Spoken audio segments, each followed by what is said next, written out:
Good afternoon, everyone.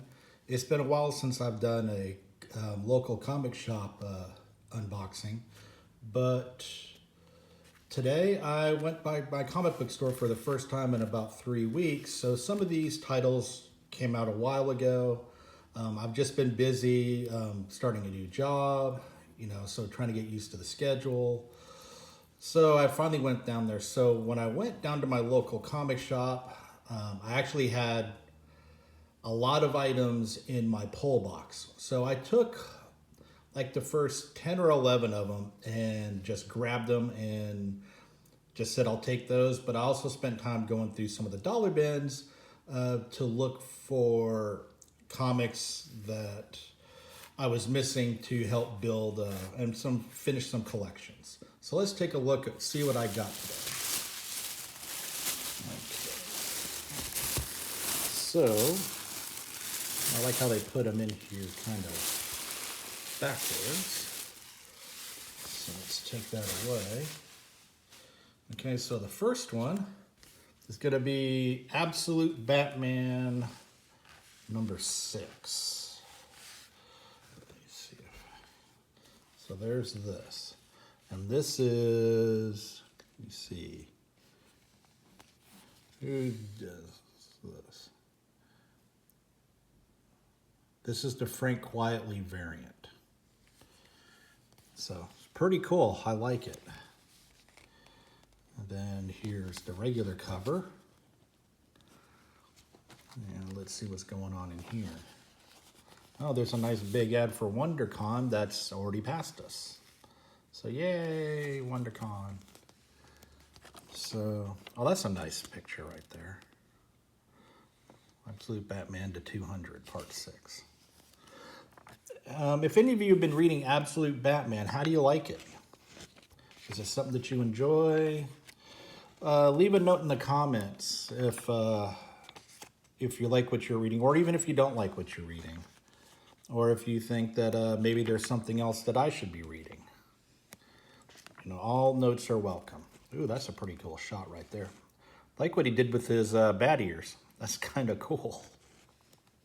But anyway, I'll read that later. So there's Batman, Absolute Batman number 6. The next one is Absolute Batman number 7. Okay. And let's see, who is... I'm sorry, my glasses are just not working well today. Who is... Oh, Michael Soyan. And I can't really read that. I'm sorry about that. I also need to go to the eye doctor to get a new prescription because what I have right now just isn't working for me. It's really starting to annoy me. But here's number 7. It's a little more colorful than the last issue. I'll tell you what, We Are Yesterday. First major all-in crossover. Yeah, I don't know if I'm going to read that. I don't know about you, but some crossovers I like, but some of these small ones like this, I don't know. I don't know. I tend to not read a lot of those things. I didn't read Night Terrors last year. I didn't read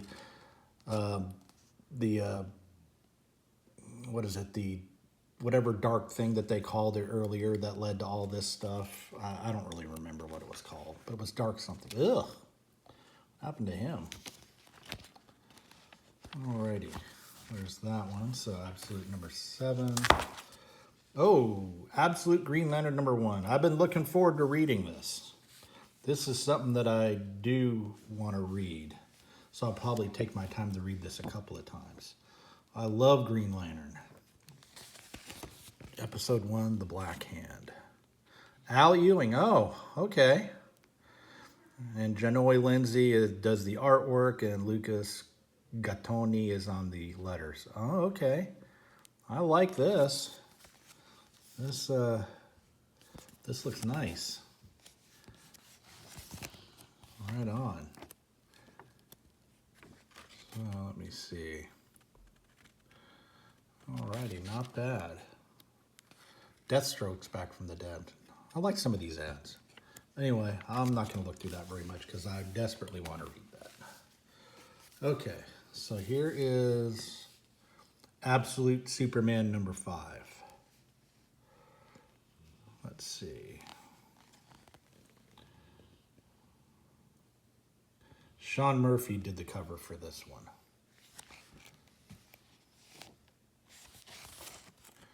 Killing Joke, yet another Killing Joke release.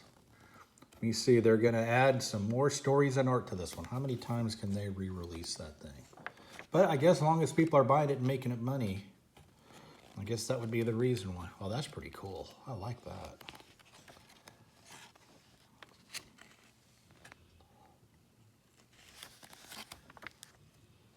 Batman Hush. Oof. Well, here's another one I can't wait to read. Looks awesome. Okay. This is something I got out of the dollar bin. Love Everlasting number 11. I stopped reading it at number 10. So I do have to catch up for 11 through 15. So, like I said, this was a dollar bin find. So, you know, I've already read the first 10 issues of this. So I'm looking forward to finishing it out. And in case you didn't know or heard, it looks like this project by Tom King and Elsa Chartier is been optioned by Sony Studios for a potential film. So if you've read this, what do you think about that? That this could be a film? I think it could be awesome as a film, but I think it would be even better as like a series on like HBO Max or Apple TV or Amazon Prime. I think that could be awesome. Okay, well, I'll tell you what. We'll do this. Daredevil 19. And it's the Peach Momoko variant. That's nice. So I guess everything that I picked up was just alphabetical order stuff. So which is fine. I mean, I'll get around to it all later. Kid Juggernaut? I don't think so. I don't want to read that. Oh, pretty cool shot of Daredevil there. I don't know, this whole Daredevil story one right now with the, I don't know, we'll just call them the 7 deadly sins and what's been going on. It's been interesting. It's been real interesting. But, you know, I'm ready to move past it. Daredevil 20. And I don't know who did the variant to this. Looks like something Scotty Young would do, but it's not Scotty Young's artwork. Oh, there's Dazzler. That's pretty cool. I like Dazzler. Okay. And that's not John Romita Jr. and Scott Hanna. Maybe... That doesn't look like Philip Tan's work either. Philip Tan...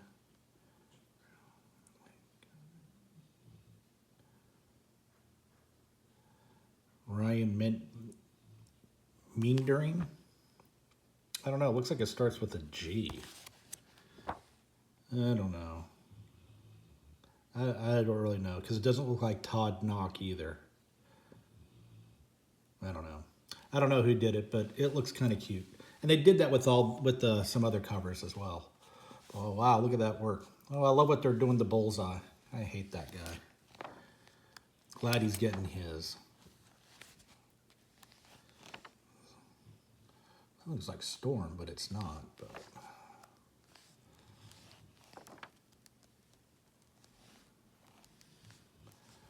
wow, look at that shot of Daredevil. That's pretty impressive.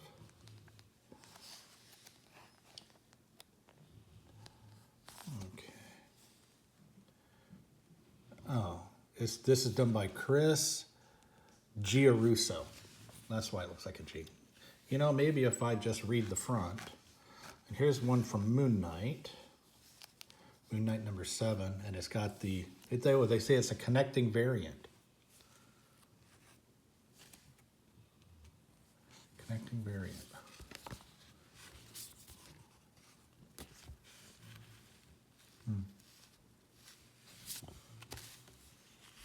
I don't know. Maybe I'll have to get a couple of more of them to find out. Maybe there might be some other ones that I didn't pick up at the store that might be continuing this. But Moon Knight's one that I've loved for a very long time. I just think that this is one of the better written ones out right now from Marvel.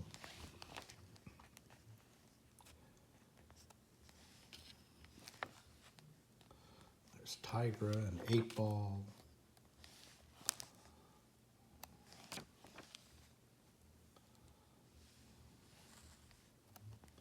Pretty cool stuff.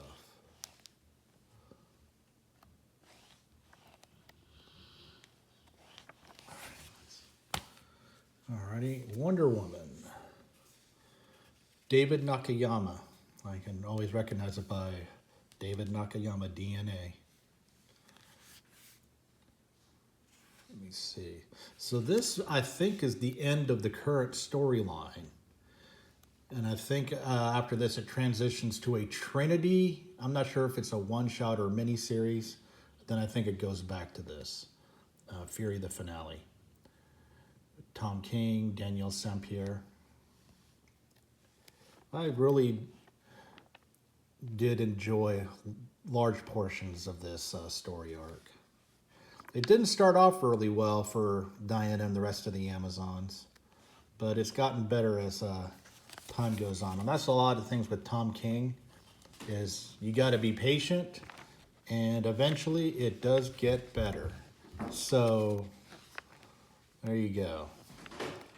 So let's, oh, I don't know what this is doing here. Absolute Wonder Woman number 6.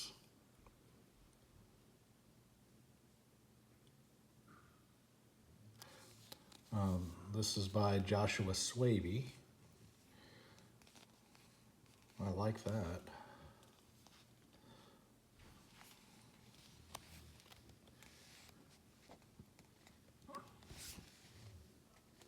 Oh, it looks like there's a different artist this time. Instead of Sherman Hayden, it's Mattea de Iulis. And I know I probably got that wrong, and I'm sorry if I butchered your name. But it does look nice, I ain't gonna lie. I do like Hayden Sherman's work, though. But for a story like this, you know, this is, it's been really nice. Ooh, that snake is kind of cool looking.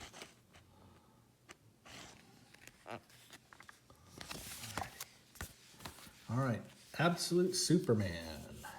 This is the last of the new ones. Let me see, and who did the cover to this one? Derek Chu. That's a great Absolute Superman. Welcome to Smallville. Yeah, if you're an alien in a small town in what is it, Kansas, yeah, I'm sure that's probably how you're going to be received by the locals.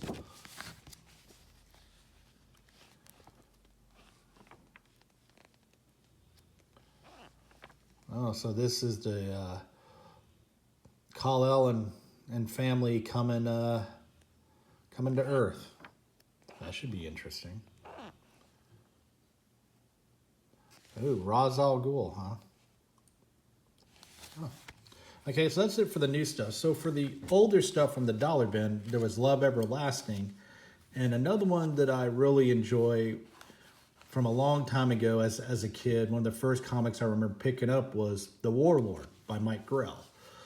And many years have gone by, and I've started to I did have a large portion of the Warlord's books, but as life goes on, they got misplaced, and eventually I lost track of my comic book collection of nearly 6,000 books. So now I'm having to rebuild some of them. And Warlord is one of the ones that I am rebuilding for a second time. So I've read most of these things, but some of them I haven't. I really don't remember. I remember the Wizards War, but I don't remember it fondly. So, well, at least I don't remember very much of it. So I'll probably be rereading all of these as well as I get them. But I have Warlord number 66, Warlord number 69, and Warlord number 73.